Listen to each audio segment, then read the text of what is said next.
jadi hamba Tuhan nggak perlu belajar 4 tahun, ngapain wasting time. Mending 6 bulan aja sekolah di STT tertentu gitu loh, cepat, bisa instan. Habis itu lulus bisa pelayanan sambil kerja. Gereja banyak masalah. Siapa sih yang bikin masalah di gereja? Apakah tubuh Kristus harusnya colorless? Kristennya jadi cuma kayak formula doang.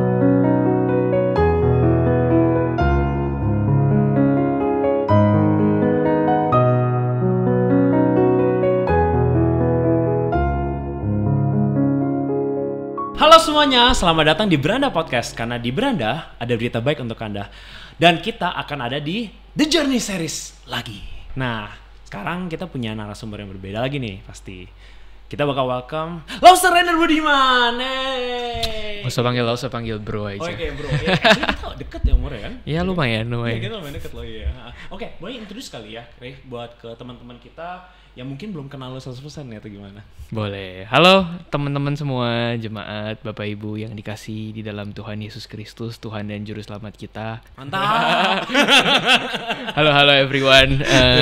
Ya, nama gue Rainer Budiman. Jadi sebetulnya gue udah pelayanan di Pluit lumayan lama sih, dari 2019. Jadi 2019. Waktu itu praktek weekend. Jadi ini udah tahun kelima gue di Pluit sebenarnya. Gitu. Jadi mungkin udah ada yang tahu, udah ada yang pernah lihat. Kalau belum, salam kenal. Biasanya lihat lo di kebaktian umum sih. Oh iya. Ya di kebaktian umum. Ya jadi ini Ray, teman kita yang hamba Tuhan.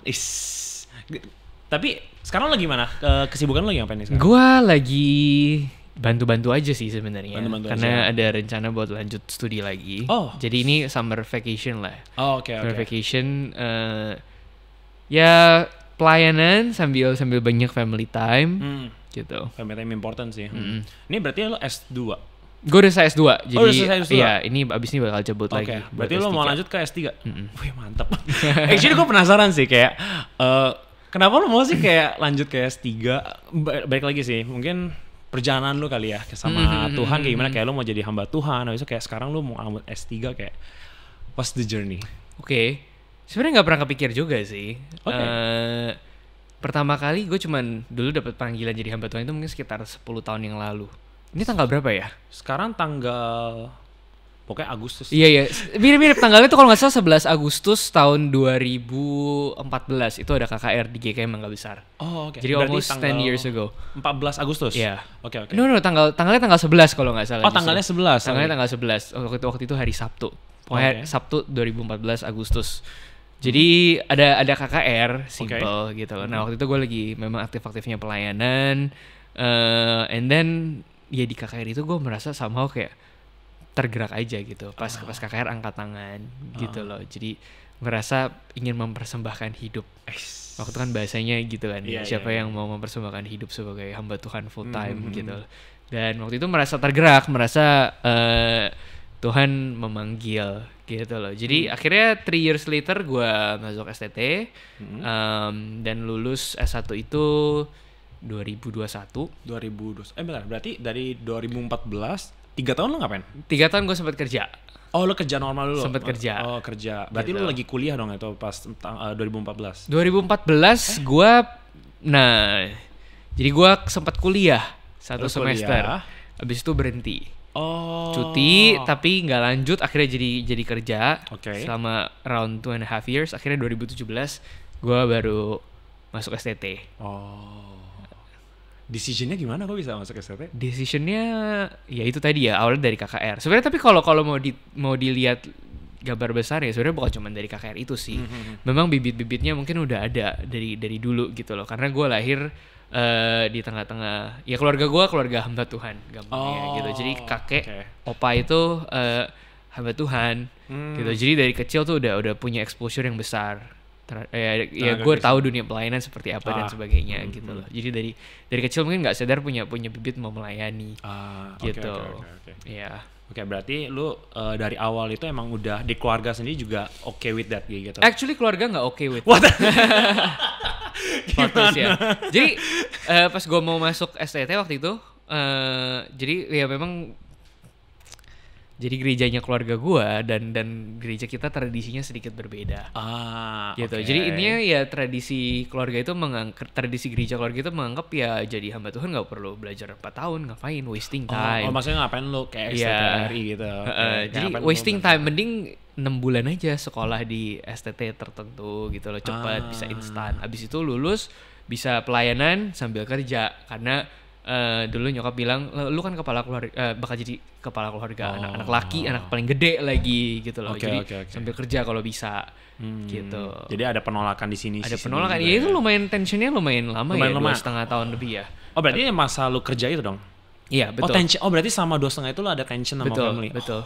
Dan memang waktu itu keluarga lagi financially lagi susah gitu. Jadi iya gue ngerti nyokap gue juga sih. Oke lah, maksudnya kita bisa mengerti ya. Ya gue kayak tulang punggung gitu lah istilahnya. Gitu. Kalau gue pergi siapa yang bantu gitu loh. Tapi ya Tuhan buka jalan lah intinya. Gue dicukupkan dan ada sponsor gitu loh. Jadi setelah 2,5 tahun keluarga udah sedikit lebih stable, ya gue akhirnya bisa masuk STT waktu itu 2017. Berarti bisa dibilang pas KKR tuh lu langsung pengen decide kayak sebenarnya gue pengen STT. Tapi kayak aduh, kayak family gue lagi ini kayak gue punya pelayanan di keluarga gue dulu kali ya di satu sisi. Iya. I think it's a good point sih di situ. Dan waktu itu udah terlanjur daftar juga. Udah terlanjur daftar di tempat kuliah lain. Oke. Gitu. Nah, cuman again ya karena lagi ada kesulitan finansial, jadi nggak bisa bayar juga. Cuman sanggup kuliah 1 semester itu doang. Gitu. Iya. Habis itu langsung ya mau gimana kerja lah ya kayak gitu, kerja. Habis itu pas udah stable, habis itu lanjut lagi ke STT. Dan tuh 2017 masuk STT-nya. Oke, dan lu lulus 2002? Lulus 2021. Nah, gimana tuh perjalanan? Gimana setelah menjadi hamba Tuhan? Sebenarnya seneng sih. Seneng. Itu sesuatu yang gue enjoy. Jadi 2017 praktek pertama itu 2018 di GKM Medan. Ketemu Medan. Boksu kita. Di situ lah gue kenal dia dan kenapa gue beneran? Iya, kenapa gue bisa end up here karena story-nya gara-gara itu. Oke. Gitu. Jadi dan di situ di GKM Medan gue pertama kali khotbah. Jadi gue belum belajar homiletics, gue belum belajar preaching sama sekali. Gue masih tingkat 2 waktu itu. Tapi tiba-tiba di kontak, disuruh khotbah di kebaktian doa. Gue kayak let's try. So gue khotbah di kebaktian doa. Terus mungkin Musa Erwin merasa gue punya talenta atau gimana, gue nggak tahu. Tiba-tiba dijadwalin gue khotbah di KU 2 kali. Gitu loh. Padahal gue belum ambil kelas preaching. Gue kayak gimana nih. Gitu. Tapi ternyata Tuhan menyertai. Gitu. Dan akhirnya jadi tahu juga mungkin ya punya beban di sini gitu, di pengajaran. Oke. Nice. Itu menarik banget ya. Berarti lu ketemu di Medan, itu dibawa ke sini. Iya. Musuh nggak bilang mau ke Jakarta, padahal mungkin dia udah tahu kali waktu itu. Berarti juga nggak tahu kalau Gak tahu. Makanya gue bilang gue masuk 2019 kan. Iya. Jadi 2019 itu gue lagi nyari tempat praktek. Terus gue dengar Musa Erwin lagi udah pindah ke Pluit. Jadi gue kontak Musa, mau pelayanan weekend dong. Ada slot gak? Ada lowongan gak? Terus gue langsung diajak. Gitu. Ya akhirnya sampai sekarang. Jadi Pluit udah jadi kayak my home lah ya. My home. Iya. Oke. Gimana? Jadi setelah berarti lu lulus 21 dan lu udah nyaman gak di sini pertama? Di sini nyaman sih. Nyaman. Oke, Di gimana? depan kamera masa bilang gak nyaman? Kita bisa tahu lah bakal ada drama di gereja juga ya. Obviously lah, itu obvious banget, tapi nggak apa lah. Tapi at least kan, walau menurut gue kayak family itu pasti dysfunction. Gue melihatnya kayak gitu. Keluarga, gue ngerasa gereja itu juga keluarga gue. Dan menurut gue pasti ada keluarga itu pasti dysfunction. Jadi menurut gue, lu bisa love keluarga yang dysfunction itu. Love and hate relationship. Yes, kayak gitu. Menurut gue kayak ya gak apa-apa lah, wajar. Kalau kita di gereja bilang, gereja pusingin gini-gini, kayak ya udahlah wajar.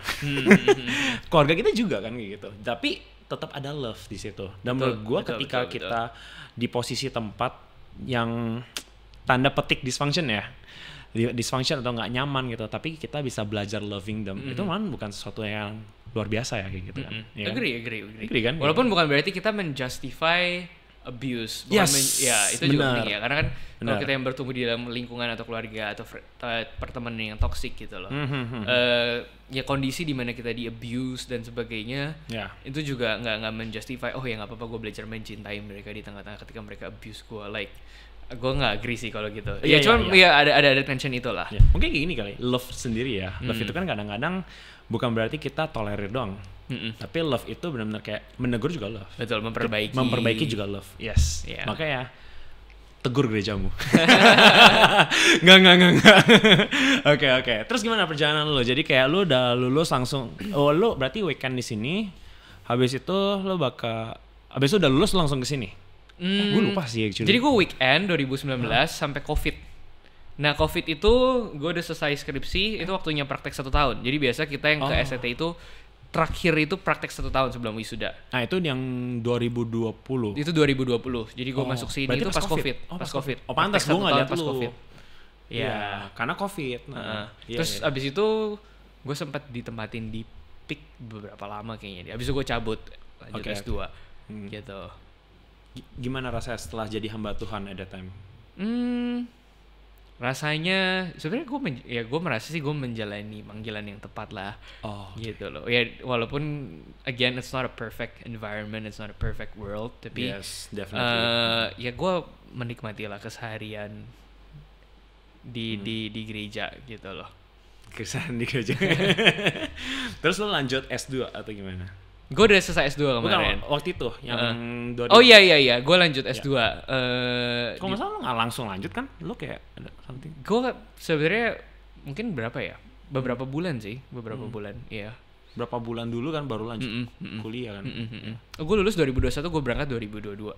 Iya. Jadi hampir setahun lah. Iya, lo setahunan stay, habis itu lanjut S2 gitu kan. Habis sekarang mau lanjut S3. Pertanyaan gue, kenapa lo mau lanjut sekolah terus? Kenapa mau lanjut sekolah? Karena gereja banyak masalah. Serius. Ceritakan. When you study kayak lo terbuka mata lo banyak hal gitu ya. Ya lo merasa lo perlu memperlengkapi diri untuk menjawab masalah-masalah itu. Ya, answering questions and stuff. Dan again ya, maksudnya siapa sih yang bikin masalah di gereja? Pertanyaan baik, siapa ya? Ayo coba. Gue mau tanya lo. Gue ya? Iya. Kayak semuanya gak sih? Iya. Menurut gue semuanya sih. Karena kita semua kayak full of flaw kan. Jadi kayak jemaatnya juga bermasalah. Betul. Hamba Tuhannya juga bisa masalah. Betul. Jadi everyone make fault gitu. Dan ketika dicampur semuanya kayak menumpuk aja semuanya. Jadi bermasalah banyak gitu. Kalau menurut gue gitu. Betul. Permasalahan itu banyak. Mau dari bawah ke atas ke bawah. Everywhere. Gitu loh. Jadi ya makanya ini paradoks ya. Ada orang yang bilang ya nanti ya semakin tinggi orang berilmu ya kayak ibaratnya kayak padi yang semakin merunduk gitu loh. Artinya ketika belajar justru harusnya semakin membumi. Nah jadi gue merasa ya belajar teologi itu butuh diimplementasi at one point gitu loh. Jadi harus bisa masuk ke semua orang, ke semua lapisan orang itu harus bisa masuk. Oke. Gitu. Semua jadi, yang lo pelajarin gitu maksudnya. Iya. Bagaimana membuat teologi itu accessible to all people. Jadi di satu sisi ke semua ke jemaat yang awam yang paling awam sekalipun yang nggak ada punya knowledge teologi sama sekali harus masuk. Tapi at the same time kepada pemimpin-pemimpin majelis dan nggak tahu penatua-penatua whatever that is, orang-orang yang punya jabatan juga harus bisa masuk. Yes. Gitu loh. Jadi kayak ya again ya ilmu itu bisa masuk ke semua lapisan gitu loh. Dan makanya gue merasa penting buat studi lanjut sebenarnya. Gitu loh. Which menurut gue is a great thing ya kalau lo mau studi lanjut, karena satu sisi kan lo banyak belajar juga dari situ dan lo terus berproses dari situ kan kayak gitu. Tapi kan lo sekarang udah S2 nih kayak gitu ya. Nah menurut lo ada gak sih dari dulu kan lo S1 sama S2 lo ada gak menurut lo perbedaan pandangan dari S1 sama PS2? Kayak lo sendiri ada mindset yang berubah gak kayak gitu? Banyak lah ya pasti. Nah yang namanya learning experience pasti kita yang selama ini ngerasa tahu, baru tahu ternyata gak begitu. Jadi again kalau mau jadi kita sebut diri kita orang Kristen yang bertumbuh harus punya pengalaman itu, gue bilang spiritually yang namanya wisdom kita di renew sama Tuhan dan sebagainya. Itu kan artinya dulu kita pikir kita tahu tapi ternyata enggak. Dulu kita pikir pengalaman kita udah bisa jadi tolak ukur, tapi ternyata ada yang lebih besar yang Tuhan nyatakan. Iya, benar. Dan ya di dalam perjalanan studi gue ya gue banyak menemukan hal itu sih. Walaupun kadang-kadang itu jadi struggle juga ya. Karena kadang-kadang kalau nggak dengan cara yang baik menyampaikan sesuatu yang baru, konsep baru atau pemikiran baru atau ekspresi yang baru gitu loh. Mungkin ada contoh cerita nggak biar kayak mungkin orang lebih kayak dapet kali ya? Banyak sih cerita, cuman nggak apa-apa nih diceritain di sini. Gue lagi liatin director gitu. Boleh gak director? Banyak boleh sih. lah. Jadi ya contoh ya banyak. Gue kalau ada beberapa kali lah. Maksudnya gue kayak kalau khotbah gitu, mungkin ada yang anggap sesat atau kurang alkitabiah atau kurang reform atau terlalu keras atau apa gitu loh, karena satu sisi ya, atau karena mungkin berbeda pikirannya gitu loh. Oke. Mungkin gini kayak ada nggak masalah yang lo lihat dulu kayak soalnya solusinya gini deh, habis itu sekarang lo lihat masalahnya kayak kayaknya kayak gini deh. Ada. Jadi gampangnya masalah paling besar yang gue lihat, salah satu masalah paling besar di gereja sekarang, bagaimana jemaat itu terlalu sering disuapin sama rohaniwan atau ya leaders di gereja. Jadi kayak apa makanya makanan yang lembek kayak itu. Iya, nah gereja kita itu suka bilang kita ini maunya makanan keras, nggak mau makan, nggak mau susu. Sekali dikasih keras kayak. Iya, gitu kan. Jadi kayak punya spirit, pengen belajar nih gitu, pengen belajar gitu. Tapi kenyataannya kadang-kadang makanan kerasnya itu selalu di spoon feed sama entah satu tokoh tertentu atau satu pemikir tertentu atau satu tradisi tertentu gitu loh. Jadi mereka kadang-kadang ada orang-orang yang menganggap gue udah makan makanan keras nih gitu loh. Padahal tunggu dulu, dunia itu lebih besar daripada apa yang Anda pikirkan dan apa yang Anda bayangkan. Mungkin Anda merasa, jangan pakai Anda deh. mungkin dirimu merasa udah makan makanan keras ya, tapi makanan keras ada banyak tipe gitu loh, atau ada yang lebih keras bahkan gitu. Atau kadang-kadang mungkin kita butuh makanan lunak, kadang-kadang kita nggak bisa makan makanan keras terus, butuh bubur juga. Iya kan? Kalau sarapan ya makan bubur gitu loh. Jadi kadang-kadang karena bubur lagi. lu kalau makan bubur dicoklat atau diaduk? Gue nggak suka bubur sama sekali. Gue benci banget sama bubur. Iya. Ya, tapi gue ngerti maksud lo. Kayak emang satu sisi kalau ketika kita disuapin makanan seperti itu, either tuh lembek atau keras. Tapi anda kan kalau begitu doang bentuknya dan tidak ada kayak kita benar-benar belajar untuk ekspor itu, malah tuh satu sisi jadi ya udah terima aja. Betul. Kayak kasih tangan dong. Betul, absolutely. Gitu. Jadinya tuh kayak pabrik. Gue suka ngomong ya, gue suka observe nih estet-estetnya tuh kayak pabrik. Kalau mahasiswa masuk, keluar outcome-nya sama. Jadi kayak pabrik, karena makanannya itu ya menghasilkan kayak ibaratnya raw materialnya ya bahan tertentu ya keluarnya pasti begitu. Oke. Gitu. Nah di gereja mirip, kadang-kadang kita pikir ya kita udah makan makanan keras dan sebagainya gitu loh. Tapi orangnya jadi setipe semua, sepemikiran, satu warna, jadi colorless. Padahal apakah tubuh Kristus harusnya colorless? Nih gue ngomong kayak gini nanti dikira pro ini lagi pride. Enggak, bukan. Maksudnya gini, ya di dalam tubuh Kristus itu kan banyak kekayaan ekspresi, kekayaan pikiran dan sebagainya, gitu loh. Kadang-kadang kita perlu mengakui tradisi kita nggak sempurna gitu dalam hal-hal tertentu. Kita perlu pinjam dari tradisi lain, yang juga adalah keluarga kita di dalam Tuhan. Karena di dalam pengakuan iman rasuli kita confess gitu loh, bersama dengan gereja di segala abad dan tempat. Artinya bukan cuma dengan saudara-saudara kita yang reform, dengan saudara-saudara kita yang injili. Enggak, kita confess Apostle Creed itu kan dengan ya segenap umat Tuhan di segala zaman dan tempat. Jadi kita harus punya humility itu ya untuk membuka diri belajar dari ya orang yang berbeda, dari mungkin tradisi yang berbeda gitu loh. Nah itu yang gue belajar sih. Jadi setelah gue studi lanjut, ya gue merasa kadang-kadang kita butuh membangun dialog dengan tradisi kekristenan sama kekristenan yang mungkin ada sedikit perbedaan. Oke. Which is menurut gue setuju banget sih sama itu. Kayak open mindedness itu kan perlu ada ya. Paling mungkin trouble-nya di kita itu sebenarnya kayak discernment-nya. Jadi kayak ada beberapa kayak muncul apa langsung kayak susah. Menarik. Biasanya kita gitu bisa kan? ngomongin ya. Iya, menarik. Gitu. Tapi biasanya kayak gitu kan, kebanyakan karena emang kayak banyak judgement-nya itu, dan kebanyakan emang karena discernment-nya mereka itu kayak ya udah ngikutin satu yang kayak tadi lu bilang, disuapin apa, lu terimanya apa kayak gitu. Tapi nggak benar-benar belajar open it kayak gitu. Makanya gue sama teman-teman gue lah, gue sendiri dulu kan bukan non Kristen. Jadi ketika gue bilang kayak ada anak-anak muda sama gue ngomong sama gue lah kayak gitu, dia bilang kayak dia itu nggak percaya Tuhan atau nggak kayak dia masih bingung sama kekristenan bener atau enggak kayak gitu. Gue bilang kayak that's a good thing. Ya lu mempertanyakan iman lu, which is that's good gitu. Exactly.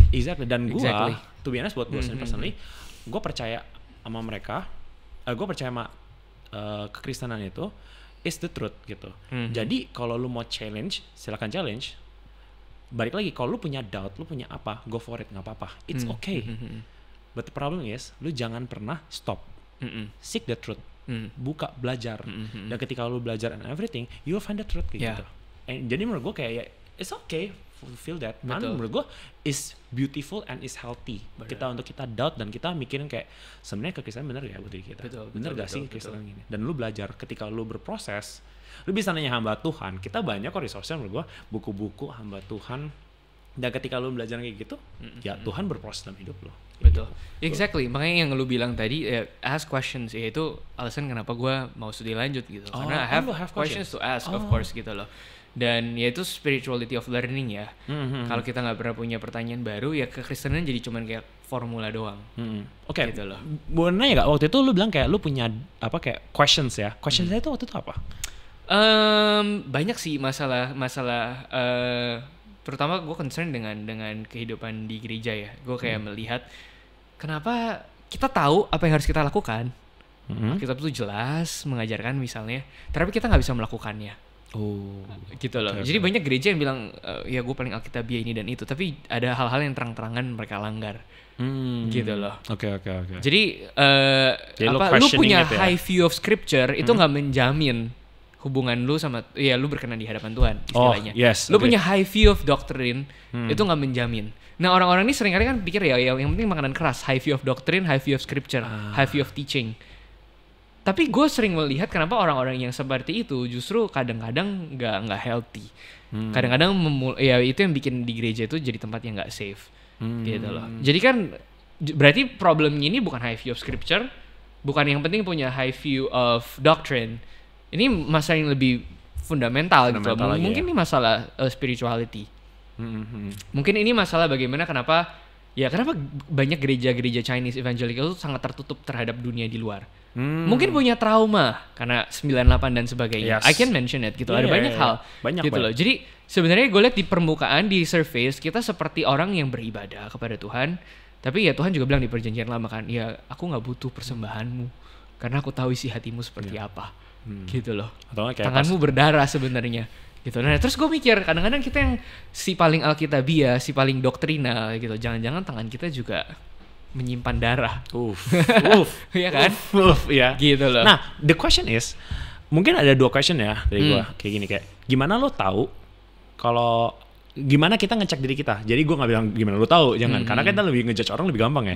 Tapi gimana kita ngejudge diri kita sendiri, apakah kita itu sekarang lagi di masa itu atau enggak. Dan second questionnya, andai kan kalau kita udah tahu nih kita di masa itu, what can we do? Oke. Sebenarnya gampang, mau cari tahu tuh gampang. Tuhan itu kan bilang, lu gak usah bikin ribet hukum Tuhan lah. Semua hukum itu cuma tersummarize di dalam apa? Kasihlah Tuhan Allahmu dan kasihlah sama manusia seperti dirimu sendiri. Jadi tolak ukurnya simply itu aja. Apakah kita jadi orang Kristen semakin mengasihi Tuhan, dan buktinya adalah kita semakin mengasihi sesama. Nah, jadi gereja kita apakah adalah gereja yang semakin mengasihi Tuhan dan semakin mengasihi sesama? Itu terlihat. Okay, that's good. Gitu loh. Dan if I ask myself those questions, apakah gue semakin mengasihi Tuhan dan semakin mengasihi sesama? Semakin belajar, apakah gue semakin mengasihi sesama? Belum tentu gitu. I have to admit gitu loh, ketika kita belajar nanti punya pride dan sebagainya gitu loh. Apakah jadi semakin mengasihi sesama? Benar. Gitu loh. Kan sering kali ya emang paling gampang itu shortcut ya. Kita ngerasa kita lebih pintar, ya udah kita nggak usah befriend that person. Iya kan. Misalnya gitu loh. Kalau kita ya berkehidupan di bergereja ya begitu kadang-kadang gitu loh. Tapi Tuhan bilang gitu, tolak ukurnya nggak usah muluk-muluk, tolak ukurnya mengasihi Tuhan nggak? Dan itu bisa dilihat dari mengasihi sesama nggak? Karena Alkitab juga bilang, jangan bilang mengasihi Tuhan kalau saudaramu yang kamu lihat kamu nggak benar-benar kasihi. Ya kan. Oke. Berarti itu sebenarnya kita bisa question it ourselves ya. Kita ngasih sama gak? Habis itu kita ngasih Tuhan atau enggak ya? Dan kalau nggak salah juga, do you love your enemy juga gitu kan sebenarnya kan? Karena enemy itu termasuk sesama juga. Oh ya, definitely ya. Dan itu really hard sebenarnya. Benar. Tapi struggle itu yang gue suka sih gitu. Dan balik lagi nih, kita kan andai kan kita udah tahu nih, mungkin kita banyak flaw dan kita masih merasa kayaknya gue masih belum nih kayak gini. Dan gue yakin banyak di jemaat teman-teman kita nih yang mungkin lagi dengar juga ya, mungkin punya struggle yang sama gitu, kayak iya ya gue kayak gini nih. Mungkin kalau tanda petik kita kayak orang Farisi nih gitu.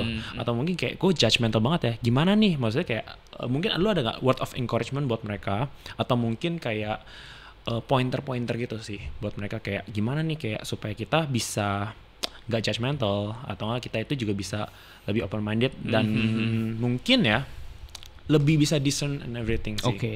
Sebenarnya Tuhan Yesus bilang ya, buat kita yang berbeban berat, berarti lesu, datanglah. Tuhan akan kasih kelegaan. Dan bukan cuma itu, Tuhan akan pikul kuk itu bersama-sama dengan kita. Ya kan? Nah kita perlu pahami dulu kelelahan kita. Ya konflik di gereja itu bikin kita lelah. Kita harus cari akar konfliknya kenapa dan sebagainya gitu loh. Mungkin sebenarnya kita nggak puas dengan diri kita sendiri, mungkin masalah ego atau apapun itu. Jadi kan banyak sebenarnya. Nah, gue suka ada dosen gue pernah ngomong kayak gini, what you say about other people itu reveal diri lu, bukan reveal that person. Jadi kurang lebih, nah dia lagi bahas kisah Alkitab sih sebenarnya. What Paul says about Peter says more about himself. Ngerti ya? Gitu. Yang pasalnya lagi debat itu ya. Oke. Jadi kurang lebih adalah ketika kita ini jadi gereja yang suka mengkritik orang lain dan sebagainya. Yeah, it says one or two things about the people that you're criticizing, but it also says a lot of things about yourself. Ya. Iya kan? Agree. Nah, termasuk gue juga bertanya-tanya gitu loh. Kadang-kadang kan emang mungkin sebagai orang yang suka belajar mudah sekali untuk mengkritik. Ya kan? Definitely. Ya kan? Gitu loh. Definitely. Nah, tapi ketika kita terus-menerus mengkritik, apa sih sebenarnya yang kita bawa di dalam kritik kita? Apakah karena kita nggak puas, benar-benar nggak puas dengan gereja, nggak puas dengan diri kita sendiri, atau ya ada something yang nggak fulfilled, gitu loh. Validasi dan sebagainya. Sebenarnya validasi sebenarnya menurut gue nggak wrong ya. Itu udah kebutuhan yang wajar gitu. Lu kalau punya orang tua, masa lu nggak mau diaku sebagai anak? Masa kalau lu berbuat yang baik lu nggak divalidasi? Iya kan? Gitu kadang-kadang kita juga terlalu anti pujian gitu. Nggak mungkin validasi yang toksik aja sih menurut gue. Tapi lucu banget sih aja. Lu gak mau diaku jadi anak ya orang tuh kayak gak gitu juga sih konsepnya. Tapi oke. Iya kan? Make sense. Gitu lah. Nah tapi maksudnya kita perlu pahami gitu bahwa kita bergereja ini bawa banyak hal gitu loh, bawa luka-luka kita. Ya gue juga punya banyak luka dengan komunitas Kristen gue yang lama. Dan gue sadar gue membawa itu ke sini, ke sekolah gitu loh. Jadi kayak kemanapun gue pergi. Lu bakal bawa scar itu kan? Iya gitu. Jadi wound itu ya gue bawa gitu loh. Dan again gue bisa belajar dan didorong sama wound itu untuk kayak pretelin sorry bahasa ini ya. Pretelin gereja, maksudnya kayak mengekspos gereja begini jelek, pokoknya gereja udah tinggalin aja gitu. Bisa. Mengarah ke sana. Atau di tengah-tengah wound itu ya kita datang ke Tuhan yang tadi gue bilang ya. Kita yang berletih lesu dan berbeban berat, kita pikul ini sama-sama sama Tuhan. Gitu. Jadi ketika kita belajar, nah makanya gue suka ada penulis yang sebut dirinya sebagai wounded healer, Henry Nouwen, penulis Katolik by the way, bukan penulis Reform. Tapi dosen gue di ST Reform, Pak Yakub Susabda, suka ngutip orang ini. Jadi makanya jangan bilang kita orang Reform gak bisa belajar dari tradisi lain. Nah by the way Henry Nouwen ini bilang dia adalah wounded healer. At the same time dia wounded, dia punya banyak bagasi, tapi dia healer juga. Nah kita semua ini gue percaya adalah wounded healer. Oh definitely, kita gitu wounded banget. Nah jadi itu yang harus kita bawa ya. Mungkin ya itu pesan-pesan dari gue sih. Kita wounded tapi Tuhan masih mau pakai kita jadi healer. Wow. Gitu. Jangan sampai di dalam woundedness kita meledak merusak tubuh Kristus. Bisa nggak di tengah-tengah woundedness kita jadi healer dan kita membiarkan wounded healer yang lain, which is teman-teman kita juga ya heal kita. Oh wow. Gitu. That's actually a good idea sih. Kayak gue merasa satu sisi kayak gini sih, karena kayak let's say lah banyak banget orang Kristen yang merasa bilang kepahitan. Gue ngerasa disakiti oleh gereja, gue ngerasa disakitin oleh teman-teman Kristen. Kok dia Kristen kayak gini, kok dia Kristen kayak gitu. Dan itu yang kita bawa kebanyakan. That's the scar yang kita bawa kan. Luka-lukanya kita. Dan ketika lu bilang tadi kayak lu itu punya luka, wounded, tapi lu bisa heal, menyembuhkan gitu. Dan lu menyembuhkan walaupun lu lagi terluka juga, tapi orang lain yang terluka juga bakal menyembuhkan lu juga. That's community yang menurut gue luar biasa sebenarnya. Exactly. Dan itu jarang banget ditemuin sebenarnya. And it's a beautiful community gitu. Mungkin kayak gini sih, gue melihatnya kayak gini, banyak orang Kristen yang terluka. Dari jemaat kita maybe ada, mungkin yang tanda petik pergi meninggalkan gereja, habis itu kayak searching and running gitu. Mungkin ada gak satu statement atau encouragement buat mereka yang lagi lari atau lagi wounded atau lagi merasa kecewa sama gereja? Kan kebanyakan pasti orang answernya kayak, ya itu kan manusia bisa mengecewakan, percaya sama Tuhan. Menurut gue is a cliche gitu. Tapi buat kita yang benar-benar kayak udah wounded gitu, what can you say to them? Iya. Coba. Well, sebenarnya menurut gue again ya, ini two sides. Makanya tadi gue bilang kita ini wounded healer, tapi bukan berarti kita juga nggak butuh sesama wounded healer. Jadi again, gue merasa kita nggak bisa kasih bebannya ke orang ini harus solve sendiri. Karena we need a community, everyone needs a community. Bahkan di dalam khotbah gue bilang, Yesus aja di Getsemani pengen ditemenin sama muridnya. Dia vulnerable di dalam kemanusiaannya. Paulus aja kemana-mana minta ditemenin ya Timotius atau siapa gitu loh. Jadi first of all, wherever you go, ya masalah kan selalu ada, gitu loh. Tapi kalau misalnya memang tempat ini bukanlah tempat yang terbaik, I have to say okay, berarti memang bukan tempat yang terbaik. Gue nggak bisa maksa orang buat bergereja di gereja gue, karena again gue harus akui juga gitu, gereja gue bukan gereja yang sempurna, gitu. But wherever you go, be a wounded healer dan coba berdoalah sama Tuhan gitu loh supaya bisa menemukan komunitas yang safe. Dan untuk kita yang bergereja di tempat ini, ya kalau misalnya ada jemaat-jemaat yang mungkin kepahitan nggak mau datang lagi, gue bisa mengerti lah ini both sides gitu loh. Jadi ya mungkin kita juga perlu introspeksi sebenarnya. Bener. Gitu loh. Apakah kita wounded healer atau wounded puncher? Kita udah wounded kita punch orang lain.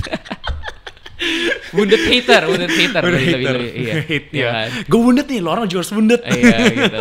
Jadi ya di mana-mana nggak ada yang sempurna memang. Tapi again gue nggak mau justify abuse juga ya. Pertama komunitas kita harus belajar dan berubah, gitu loh. Dan kita yang sedang mengembara mencari community yang safe, kita juga harus cari discernment. Harus punya discernment lah, minta sama Tuhan dan berdoa gitu loh. Discernment lagi ya. Supaya kita nggak asal masuk ke komunitas Kristen, tapi kita di-lead sama Tuhan ke satu komunitas yang memang bisa menjangkau kita, dan kita bisa menjangkau komunitas itu juga. Ada mutuality. Jadi sebenarnya dimanapun nggak masalah. Gue sih percaya dimanapun nggak masalah. Gue juga agree with that. Dimanapun nggak masalah gitu. Yang penting fokus kita tetap Tuhan. Betul. Dan secondly kita belajar. Gak hanya kayak, aduh, gue di gereja ini dilukain, gue pindah gereja. Gereja ini gue dilukain, gue pindah gereja. Tapi dia nggak learn something gitu. Jadi menurut gue di situ. Terus dia masuk gereja itu dia malah balik ngelukain orang lain. Iya. Di sana ada bunda-bunda lagi. Hurt people. I think mostly kadang-kadang true ya. Iya. Gitu loh. Jadi ya makanya kalau ke gereja itu kalau cuma nggak puas cari kepuasan ya susah juga sih. Mungkin lebih introspeksi diri sendiri kata dulu bilang. Iya. Cek lagi sebenarnya kayak kenapa lo nggak puas kayak gitu. Baik lagi kan mungkin aja kan kayak Farisi kan. Betul. Itu ngeliat kayak Mesias itu seperti ini. Dan ketika Yesus harusnya kayak Mesias nggak seperti ini. Bahkan murid-muridnya juga kayak gitu kan.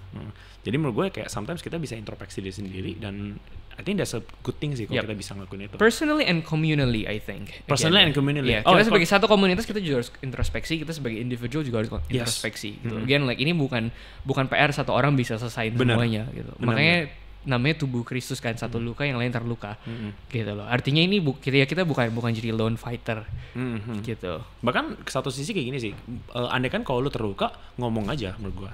Satu sisi kadang-kadang ya, kalau tadi lu bilang kan kita harus introspeksi secara community juga kan.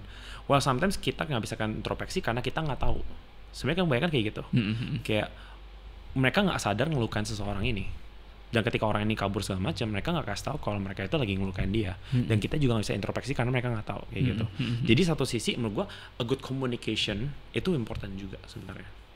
Betul. Ya itu important banget sih.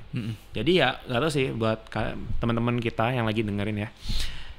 Ya kalau kalian merasa kesakitin, ngomong aja ke Ray. Ngomong ke Ray gue disakitin. Gitu. Boleh banget. Ngomongnya ke Tuhan. Ngomong ke Tuhan. Habis itu sama kita juga boleh bisa sharing-sharing juga. Karena kan itu satu sisi sebagai kayak saran juga buat kita, kritik juga buat kita sebagai, bukan kita sih, satu gereja ya, kita sebagai tubuh Kristus buat saling heal each other karena kita semua wounded gitu. Betul. Jadi both. Jadi kayak Tuhan kadang-kadang menyediakan dirinya tuh lewat sesama kita sih memang gitu. Jadi jangan over spiritualize khotbahnya Semulina kemarin, spiritual bypassing. Kadang-kadang apa pengalamanmu dengan Tuhan hari ini? Gue pernah ditanya hamba Tuhan kayak gitu. Terus gue bilang nggak ada sih yang direct, tapi gue merasa Tuhan baik lewat keluarga gue gitu. Terus dia bilang, oh berarti nggak ada yang direct, kamu harus cari yang direct sama Tuhan gitu loh. Jadi kayak ya kan gitu kan. Discernment guys. Gitu bener dong discernment lah itu. Iya, gitu. Kan nggak gitu juga. Gitu. Benar. Dan itu important sih. So guys, buat kalian nih teman-teman yang lagi tanda kutip wounded atau lagi sakit atau ya mungkin lagi bingung, ada kebingungan, maybe talk to us atau nggak kayak bisa juga doa, pray, mungkin nanya sama Tuhan juga apa. Kita nggak bilang menyendiri, tutup pintu, doa, habis itu kayak ada apa-apa nanya diri sendiri, nyalain diri sendiri, jangan. Talk, don't be afraid gitu. Dan menurut gue, andai kan kalau kita di komunitas yang healthy, the conversation seperti itu sebenarnya bagus untuk dibahas dan dikomunikasin sama-sama gitu ya. Jadi buat kalian yang kalau mau ngobrol bisa banget. Dan ini journey-nya Lause. Gue bakal balik lagi ke Lause ya. Ke Rainer Winiman. Dan dia itu juga udah mengalami ini. Mungkin kalian juga ada struggle yang mungkin sama dia sakitin. So, this is the journey. Dan gue yakin next-nextnya bakal banyak cerita the journey lagi. But, see you next time di Beranda Podcast. Karena di Beranda ada berita baik untuk Anda. Bye-bye!